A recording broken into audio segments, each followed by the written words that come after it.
बिस्मिल्लाहिर्रहमानिर्रहीम। अस्सलाम वालेकुम नाज़रीन। आवां ऐसा नया ॾिसी रहिया आहियो सोजरो न्यूज़। मीरपुर माथेलो मां सोजरो न्यूज़ रिपोर्टर कादी अयाज़ कलवार जी रिपोर्ट मूजिब घोटकी पुलिस जी वॾी कार्रवाई।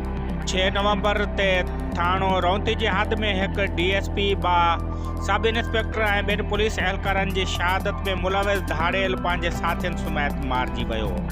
जवाबदार वारदात जे इरादे सां बीठा पुलिस ऐं धाड़ेलनि जे आमो साम्हूं फायरिंग में 2 धाड़ेल मारिजी विया।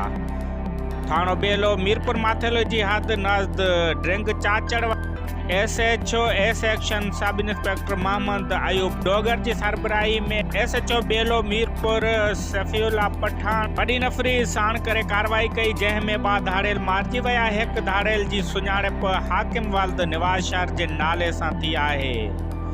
हाकिम शहर 5 पुलिस ऑफिसर जी शहादत में पंहिंजे ॿिनि साथियुनि समेत मुलविस हुयो।